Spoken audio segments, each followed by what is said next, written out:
Zeza ka një projekt të Bankës Botërore, është ende në fazat fillestare, gjithmonë në dijenin time, po për këtë besoj do të pyesni më shumë Ministrinë e Turizmit e Mjedisit. Për sa i përket mbetjeve të ngurta, ende nuk ka një plan tjetër përveç atij të krijimit të këtyre zonave të grumbullimit të mbetjeve, siç e përmendi Auroni, Kërcyre, Përmetin, Tepër, janë të gjitha ashtu, dhe për fat keq të gjitha janë pozicionuar në vendet më pak të përshtatshme, sepse janë në anë të lumit dhe madje në anë të vendeve ku lumi Vjos bashkohet me një lum tjetër, që janë pjesët më dinamike të lumit, por është menduar vazhdon edhe që ai depozitimi fundor i gjithë mbetjeve që gjenerohen përgjatë luginës së Vjosës do të jetë landfilli i Bajkajt, i cili nga të gjitha llogaritë e bëra nuk është fizibël sepse është një distancë e largët. Pra, mendojeni që mbetja do të lëviz nga Çarshova deri në Bajkaj. Dhe pastaj aty do të paguaj edhe atë tarifën e landfillimit apo depozitimit. Nëse do të më pyesni mua, aq më tepër në luginën e Vjosës duhet të fillohet me një qasje krejt tjetër të incentivohet industria ricikluese, ripërpunuese, sepse është një zonë që nuk gjeneron mbetjet që mund të gjenerojnë metropolet e tjera, apo qytetet e mëdha këtu në Tiranë, Durrës, Fier, Elbasan. Janë shumë më pak dhe patjetër që duhet filluar me këtë qasje. A ka ndonjë deri tani nuk dim të ketë ndonjë nizm. Zotitare, për ta përmbyllur, ju përmendët një sër problematikash edhe në zonat të tjera të mbrojtura. Është mungesë vizioni apo në fakt autoritetet në Shqipëri, nisur nga qeverisja qendrore, japin më shumë rëndësi investimit, ndikimit që do të ketë në ekonomi se sa ruajtjes së pasurive natyrore? Unë mendoj që në përgjithësi punohet me idenë e fasadës. Pra sa bukur të fasada, aq më të merresh mbrapa fasadës. Dhe ky është problemi, mendoj unë, kryesor, ku njerëzit administratorët, pra, kujdesin gjithmonë për dukjen se sa për përmbajtjen. Megjithatë, duke qenë se e kemi këtë bisedë për Vjosën, do të doja një pyetje për zotin Nika, i cili e njeh më mirë se unë problematikën. Dhe doja ta bëja një pyetje edhe për kurreshten time, se nuk jam shumë i qartë. Statusin park kombëtar e ka vetëm shtrati lumor, apo ka një fash të caktuar majtas, djathas, brigjeve të lumit. Se nëse statusi është vetëm lumi, atëherë kemi me një çështje jo serioze, pra nuk kemi serioz në mbrojtje. Nëse ajo statusi i mbrojtjes ka dhe anët lumore, atëherë kjo më tepër nga pikpamja për ta kuptuar se çfarë po ndodh, sepse të them vërtetën, njoh disa nga njerëzit që kanë shkruar planin menaxhimit dhe ti që më janë drejtuar mua dhe unë do të shkruaja disa kapituj, sepse ata njerëz që shkruanin planin menaxhimit nuk e kishin parë në Vjosën me sy, po nga vende të ndryshme europiane shkruanin planin menaxhimit. Edhe kjo është pak si për qeshur, por jemi në Shqipëri dhe këto gjëra ndodhin. Shumë punë nga zyra dhe jo nga terreni. Jam në fund të minutazhit, zoti Nika do të japë edhe shpjegimin, që përderisa ju keni interes me ndo pjesa tjetër. Do ta nis nga fundi. Ata që kanë shkruar planin e menaxhimit kanë ardhur disa herë në Vjos, nuk është se nuk kanë ardhur. Patjetër që nuk mund të kenë. Përkrejtësisht nga zyra. Patjetër që nuk mund të kenë, janë është një kompani goxha serioze, këtë ja u them me bidjet plot, pavarësisht se nuk mund të kenë njohjen që mund të kenë njerëzit ekspertët që janë këtu në vend, janë munduar të marrin gjithë njohuritë e ekspertëve në vend, përfshir Auronin, përfshir mua në këtë pjesë.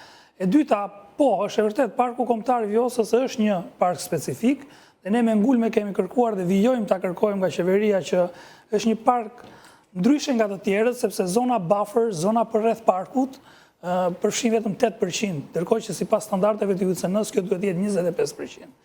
Me qëllim që të mbrohet. Megjithatë, përgjigjja që na është dhënë dhe vazhdon të na jepet është që okej, sepse trashëgimia e UNESCO-s do funksionojë si një zonë buffer.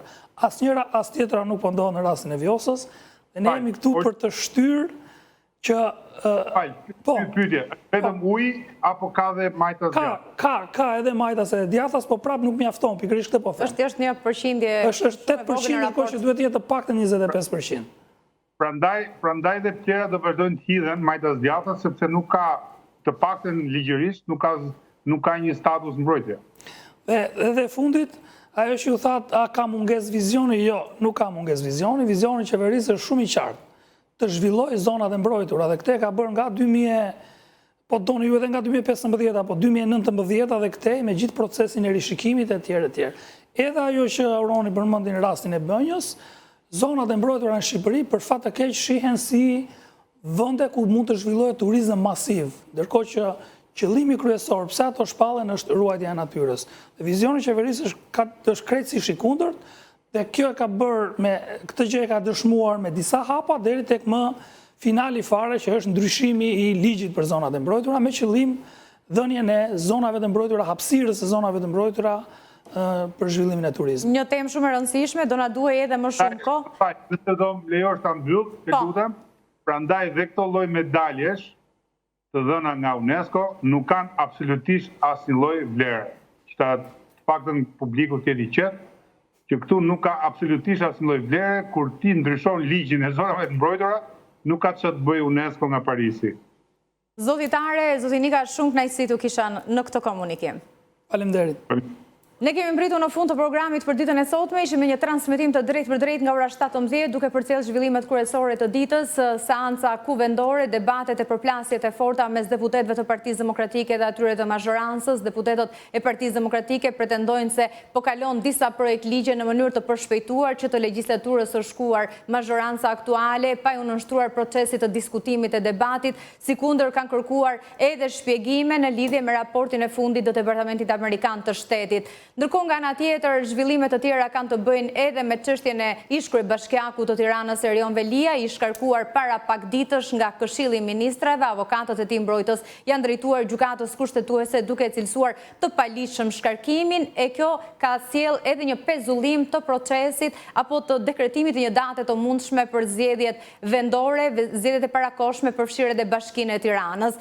Ndërkohë jemi ndalur tek zhvillimet të tjera, ecuria e hetimeve, zbardhja e dinamikës së ngjarjes për ekzekutimin, vrasjen e biznesmenit italian në Tepelen, është shpallur në kërkim një bari i zonës. Sipas të dhënave të para të policisë, dyshohet se bëhet fjalë për një konflikt të çastit për shkak të dritave të gjata të makinës. Megjithatë, janë ngritur shumë pikpyetje nga ekspertët e fushës, mbetet për të parë se si do të vijojë ecuria e hetimeve. Po ashtu kemi përcjell edhe zhvillimet më të fundit sa i përket lindjes së mesme, takimin më të fundit mes Trump dhe kryeministrit izraelit Netanyahu. Pritet nga momenti në moment të mësohet nëse Netanyahu është dakordsuar me planin për 21 pikash të propozuar nga Shtetet e Bashkuara të Amerikës. Ndërkohë bëhet me dije se sa i përket sulmit izraelit në Doha, që i mori jetën diplomatit të Katarit, zyrtarët izraelit kanë konfirmuar se Netanyahu vet i ka kërkuar falje homologut. Mbetet për të parë nëse kjo do të konfirmohet edhe nga pala tjetër.